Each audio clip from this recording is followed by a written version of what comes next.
I'm Samantha Brooks, 30, a financial advisor who poured my heart into saving our family's restaurant Brooks Bistro in Salem, Oregon. Last weekend, I sat at our usual corner table for a family dinner expecting talk about menus and profits. But the air felt tense. My parents sat stiffly and my sister leaned back, arms crossed. Then, without warning, my parents slammed a folder onto the table, the thud cutting through the chatter of customers. "You're a failure." My mom snapped, her voice like ice. "This restaurant belongs to your sister now." My dad's eyes burned with disdain. "Pack your things, Samantha. You have 24 hours to get out." My sister's smirk, sharp and smug, hit harder than their words. It screamed she'd won something I didn't know we were fighting for. My blood boiled. I'd sunk $70,000 into saving this place, my money, my deals, my sweat, and now they were kicking me out. I clenched my fists, nails biting my palms. Every table I'd scrubbed, every loan I'd negotiated flashed through my mind. They thought they could erase me from Brooks Bistro. They were wrong. I stood staring them down, my silence louder than their betrayal. They'd regret this. What would you do if your family betrayed you like this? Drop a comment, share your thoughts, and tell me where you're watching from. I'm dying to hear. The morning after, I sat in the small office of the restaurant staring at a pile of invoices on the desk. My eyes traced the numbers, debts I'd cleared, contracts I'd secured, all to keep Brooks's Bistro alive. Years ago, this place was crumbling. The bank was circling, ready to shut us down. The kitchen was falling apart and customers were scarce. I'd poured $70,000 of my own savings into saving it. Every dollar I'd earned as a financial advisor, every late night spent crunching numbers, went into this family legacy. I remember sitting across from bank managers negotiating to keep us afloat. I wasn't just fighting for a business, I was fighting for our name. After the deal was done, I didn't stop. I grabbed a paint roller and coated the dining area walls in soft cream, making the space feel warm. I scrubbed tables and chairs until my hands ached, wiping away years of wear. I stood behind the counter, learning to pour coffee for customers, keeping them coming back. The new espresso machine, I paid for it. The modern bar lights. My choice. My cash. My sister, though, did nothing. Kristen had moved to Chicago, chasing a marketing career that never took off. She'd call with stories of big clients and bold campaigns, but they always fizzled out. She came back to Salem empty-handed, yet my parents treated her like a star. Carol and Michael would beam when Kristen talked, praising her vision while I was knee-deep in paint and paperwork. I'd hear them boast to customers about her city success, as if I wasn't the one saving the restaurant. I ran my fingers over a receipt for the bar counter I'd replaced. I'd fought my parents to update it, paying for new stools and a sleek surface myself. Customers loved the change. Business grew. I'd walk through the dining area, seeing people enjoy their meals and feel a quiet pride. This was my work. Kristen, though, would breeze in during her visits, acting like she ran the place. She'd criticize the menu, move chairs I'd just cleaned, and pitch ideas she'd recycled from her failed Chicago ventures. Carol would nod eagerly, and Michael would say, "That's our girl." My efforts, my money, my sweat went unnoticed. I picked up the last invoice. I'd paid a bill for the dining area's new lighting. Staring at it, I realized my family didn't deserve what I'd given them. They'd taken everything and given me nothing back. By noon, I called Tara Cole, my best friend and lawyer. I was holed up in the restaurant's office, my mind still reeling from the sting of last night. Tara answered quickly, her voice steady, ready to cut through my chaos. I didn't hold back. I told her how my parents had blindsided me at Brooks's Bistro's family dinner, slamming a folder on the table with a force that stopped the room. Carol's voice had sliced like a blade, branding me a failure, while Michael announced the restaurant would go to my sister. Kristen just sat there, her grin smug, and calculated like she'd planned my downfall. Tara listened, then said, "Sam, this doesn't add up. You need to check the restaurant's financials now." Her words snapped me into focus.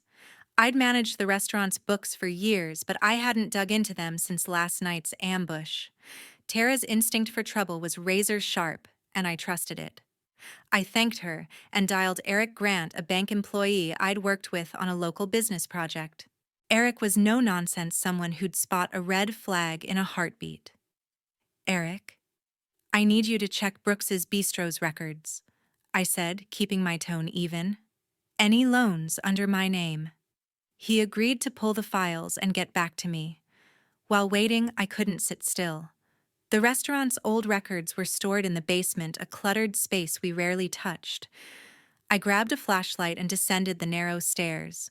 The shelves were packed with dusty boxes, papers spilling out like secrets waiting to be found. I started digging, flipping through faded receipts and contracts. My hands moved faster as I searched, driven by a gut feeling. In a corner, I found a box marked Financials. Inside was a loan document for $80,000 dated last year with my name on it. The signature was mine, but it wasn't. The strokes were too clean, too deliberate. It was a forgery. My phone rang. Eric's voice was grim. "Samantha, there's an $80,000 loan under your name tied to Brooks's Bistro. It's secured against the property. You didn't authorize this, did you?" My grip tightened on the phone.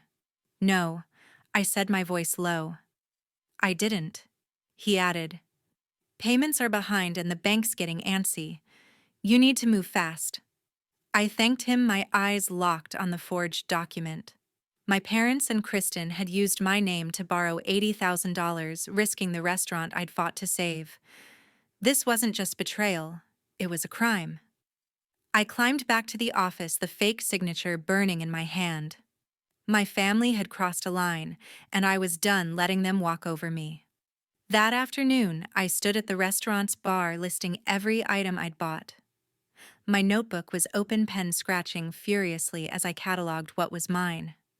The espresso machine gleaming under the bar lights cost me $5,000 out of pocket. The wooden tables and chairs polished to a warm shine were another $10,000. The hanging pendant lights casting a soft glow over the dining area were my choice paid from my savings. I wasn't leaving Brooks's Bistro without what I'd earned through my own sweat and money. My parents had given me 24 hours to get out, and I'd use every second to take back what belonged to me. I pulled out my phone and searched for moving companies in Salem. I found a local outfit, Salem Movers, with solid reviews. I dialed their number, my voice firm. "I need a team to move equipment from a restaurant by tonight," I told the guy on the line. "Tables, chairs, an espresso machine, and some lighting fixtures. Can you make it quick?" He quoted me a price and promised a crew by evening. I gave him the address and hung up, feeling a surge of control. They could take the restaurant, but they weren't keeping my investments. As I continued listing items, the front door chimed. Patricia Stewart, a regular customer and our neighbor, walked in, holding a plate of homemade brownies. Her gray hair was pulled back, and her eyes were warm but curious. "Samantha, I heard raised voices last night," she said, setting the brownies on the counter. "Everything okay?" I hesitated, then let it spill. I told her how Carol and Michael had turned on me, declaring the restaurant would go to Kristen after all I'd done. I didn't mention the forged loan yet, that was for Tara to handle, but I shared the sting of their betrayal. Patricia's face hardened. "You've poured your heart into this place," she said, her voice steady. "I've watched you work late, fixing things, making it better. They're wrong to do this." Her words hit me hard, a rare moment of someone seeing my effort. She pushed the brownies toward me. "Take these. You're stronger than they think." I nodded, grateful, and offered a small smile. Patricia's support felt like a lifeline, a reminder I wasn't alone. I walked through the dining area, adding more items to my list, the bar stools I'd chosen, the framed art prints I'd hung on the walls. Each piece was a mark of my work, proof of what I'd built. The moving company would arrive soon, and I'd make sure every item I paid for left with me. My family thought they could erase me from Brooks's Bistro, but I wasn't going quietly. As dusk fell, the restaurant's doorbell chimed. I looked up from the bar where I was double-checking my list of equipment. Kristen stormed in, her face twisted with fury. "What do you think you're doing?" she snapped, pointing at the half-empty dining area where the movers had already started boxing up tables. "You're stealing from our restaurant." Her voice was sharp, accusing, but I wasn't surprised. She'd always had a knack for twisting the truth. I set my notebook down and faced her, my pulse steady. Before I could respond, Kristen pulled out her phone, scrolling with a smirk. "Check Facebook," she said. "Everyone's going to know what a selfish thief you are." I grabbed my own phone and saw her post a rant calling me ungrateful, claiming I was sabotaging Brooks's bistro out of spite. The lies stung, but I wasn't here to play her game. I reached into my bag and pulled out the loan document from the basement, the one with my forged signature. "This," I said, holding it up, "is an $80,000 loan under my name." "I didn't sign it, Kristen." "Care to explain?" Her eyes widened, but she recovered quickly, crossing her arms. "You're making this up," she said, her tone dripping with denial. "You're just jealous because Mom and Dad chose me." She pulled out her phone again, dialing. "I'm calling them. They'll shut this down." Minutes later, Carol and Michael burst through the door, their faces a mix of anger and confusion. "Samantha, what's this nonsense?" Michael demanded. Carol glared, hands on her hips. "You're tearing this place apart." I didn't flinch. I held up the document again, my voice calm but firm. "This loan puts the restaurant at risk, and it's got my name on it forged. I'm not the one destroying anything." Kristen laughed, a forced sound. "That's ridiculous. You're lying to save face." But her voice wavered, and I saw a flicker of panic in her eyes. Before I could press further, Patricia Stewart stepped in from the back where she'd been lingering after bringing brownies earlier. Her expression was stern, her gray hair catching the dim light. "I've seen enough," she said, her voice cutting through the tension. "Samantha's been here day and night working to keep this place alive. I've watched her fix tables, serve customers, and make this restaurant what it is. You three," she pointed at Kristen, Carol, "and Michael owe her more than you'll admit." Kristen's face reddened, but she had no comeback. Carol and Michael exchanged uneasy glances, their confidence faltering. I looked at Patricia, grateful for her words. The room fell silent, and I knew I'd struck a nerve. They couldn't deny the truth forever. That night, I drove to Tara's apartment in downtown Salem. Her place was a small, tidy loft above a bookstore, lit by a single lamp on her desk. Tara was already waiting, legal pads and a laptop spread out like a battle plan. "We're building a case," she said, her voice sharp with focus. "Your family's crossed a line: identity theft and fraud. We're going to nail them." I nodded, the weight of the forged loan document still heavy in my bag. This wasn't just about the restaurant anymore. It was about justice. We sat at her kitchen table, diving into the paperwork. Tara pulled up templates for a civil lawsuit, her fingers flying across the keyboard as she drafted claims against Carol, Michael, and Kristen. "We'll charge them with identity theft for using your name on that $80,000 loan," she explained, "and fraud for misrepresenting the restaurant's finances." I handed her the document I'd found in the basement, its fake signature glaring under the light. Tara studied it, her eyes narrowing. "This is our cornerstone," she said. "No jury will ignore this." I opened my laptop and started pulling together evidence. I had receipts for every piece of equipment I'd bought for Brooks's Bistro: $5,000 for the espresso machine, $10,000 for the wooden tables and chairs, $3,000 for the pendant lights. Each one was proof of my investment, my stake in the place they tried to take. I dug through old files for the renovation contracts I'd signed: new flooring, updated plumbing, a modernized kitchen. Those deals, paid from my savings, showed I'd been the one keeping the restaurant alive. Next, I forwarded Tara an email chain from Eric Grant, the bank employee who'd flagged the fraudulent loan. His messages laid it out clearly: an $80,000 loan tied to my name, secured against the restaurant's property, with no record of my consent. "This is gold," Tara said, printing the emails. "Eric's testimony will back this up. I also found bank statements showing the loan's missed payments, putting Brooks's Bistro at risk." Every document tightened our case, proving my family's betrayal wasn't just personal, it was illegal. As we worked, Tara kept me focused, her legal mind cutting through my anger. "We need to show intent," she said. "They planned this, Sam. That's what makes it fraud." I thought of Kristen's smug denial, Carol and Michael's unwavering support for her. They'd acted like I was invisible, but these papers would make them see me. By midnight, our file was thick: the forged loan receipts, contracts, emails, and a timeline of their actions. I felt a quiet strength building. They'd underestimated me, but I was ready to fight. 3 months later, I stood before the Marion County Courthouse in Salem. The winter air was sharp, but my resolve was sharper. Inside, the courtroom buzzed with quiet anticipation, the wooden benches filled with a few onlookers. Tara Cole, my best friend and lawyer, stood beside me, her briefcase packed with the evidence we'd spent months preparing. Across the room, Carol, Michael, and Kristen sat with their attorney, their faces tight with defiance. I met their eyes, briefly feeling no trace of the hurt that once consumed me. Tara stepped forward as the judge called our case. Her voice was clear, commanding attention as she laid out our claims. "Your Honor," she began, "my client. Samantha was the victim of identity theft and fraud orchestrated by her family." She presented the forged loan document, its $80,000 figure stark against the page. "This signature," she said, pointing to my name, "was falsified to secure a loan against Brooks's Bistro without Samantha's knowledge or consent." She handed over receipts for the equipment I'd purchased: espresso machine, wooden tables, pendant lights, proving my financial stake in the restaurant. Each piece of evidence was a brick in the wall we'd built.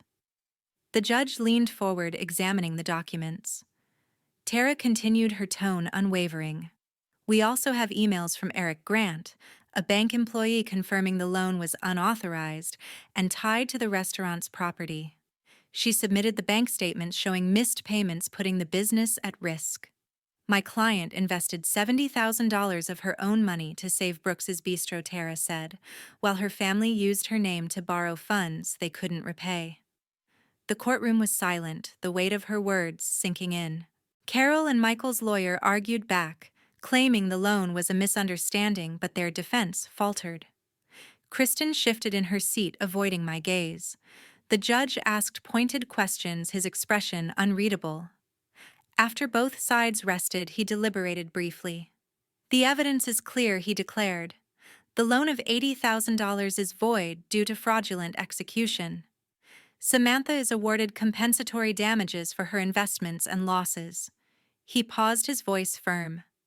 "Furthermore, due to the defaulted loan, Brooks's Bistro will be sold at auction to settle outstanding debts. The defendants lose all ownership rights." The gavel struck, and a wave of relief washed over me. Carol's face crumpled. Michael stared at the floor, and Kristen's defiance faded into shock. The restaurant they'd fought to keep was gone, and I'd reclaimed my truth. Tara squeezed my hand, her smile small but triumphant. I walked out of the courthouse, the weight of years lifted, knowing I'd fought for what was right. The following summer, I stood in my new apartment by the Willamette River. The view from my window framed the water's gentle flow, a quiet contrast to the chaos I'd left behind. I'd cut all ties with Carol, Michael, and Kristen. Their numbers blocked their messages unanswered. The betrayal that started at Brooks's Bistro had severed any chance of reconciliation. I didn't need their apologies. I needed peace. And I'd found it here, in a space that was entirely mine. My days were now filled with purpose at a financial investment firm in downtown Salem. The work was demanding, analyzing portfolios, meeting clients, but it felt right. My expertise, honed over years of managing the restaurant's books, gave me an edge. I thrived in the fast-paced environment, building a reputation for sharp decisions and steady nerves. The courtroom victory had closed one chapter, but this job opened another one where I defined my own success. The compensation from the lawsuit was more than just money. It was a chance to make a difference. I used a portion to start a small fund for victims of identity theft, partnering with a local nonprofit to help others rebuild after betrayal. Every application I reviewed reminded me of my own fight, the forged loan, the sting of being used. The fund wasn't large, but it was growing, and each person it helped felt like a step toward healing my own scars. Finding this apartment hadn't been easy, but Sarah Murphy, a real estate agent recommended by a colleague, made it happen. She'd shown me a dozen places, but this one, with its open layout and river view, felt like home. "You deserve a fresh start," Sarah had said, handing me the keys. Her enthusiasm was infectious, and I was grateful for her persistence. The move marked a clean break, a space where I could rebuild without the weight of family drama.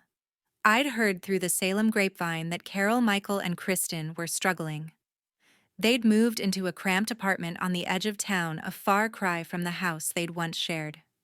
Kristen, I learned, was working as a retail clerk at a local store. Her dreams of running Brooks's Bistro shattered when the restaurant was auctioned off. I didn't feel joy at their downfall, only a quiet acknowledgement that actions had consequences. They'd chosen their path, and I'd chosen mine. Standing by the river, I felt lighter than I had in years. The past was behind me, and the future was my own to shape.